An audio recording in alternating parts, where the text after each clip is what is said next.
often their superpowers, the things they may be good at, they may not even be aware of because they spend so much time having those powers being eliminated by something that's put in the environment that's not of their own doing.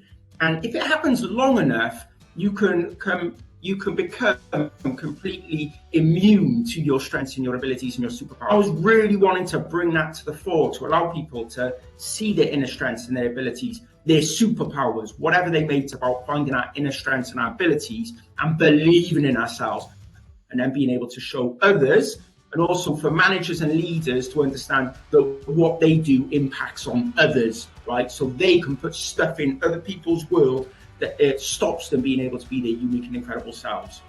I'm at a place now where I'm delighted to be different and unique, and I want to be an advocate for all learners, and any way that someone learns or processes is the right way for them. If you're dyslexic, you've got a brain that can do stuff that other people's brains can't. It might not feel like that at the moment, because if you're anything like me, you've gone through an entire lifetime of people telling you you can't do stuff and you're being lazy and stuff like that. I feel like I'm at a point now where I've proven them wrong.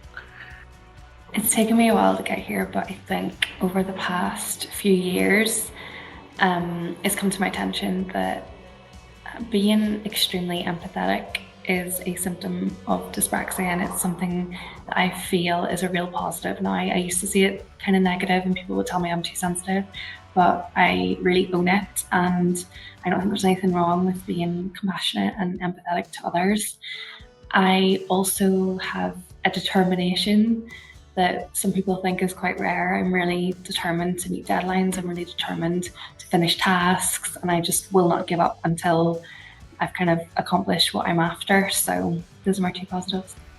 Really lacking on one side, but then that means that you're going to have almost like an overabundance of talent on this other thing, and you just got to find what that other thing is. It's something that's not very much talked about. Usually it's all of the side effects, but I didn't learn about the good sides of dyslexia, or kind of what it can help with, until way later in my life. And then I was like, oh my gosh, so it's kind of cool that I have this. It's like a superpower.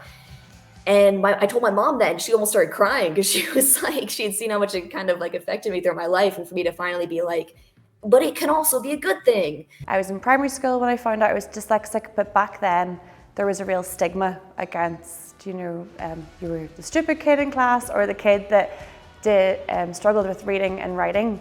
So naturally I felt a little bit left out until I went to my secondary school. So I went to a school called Hunter House, and I just got the right support because I work in marketing.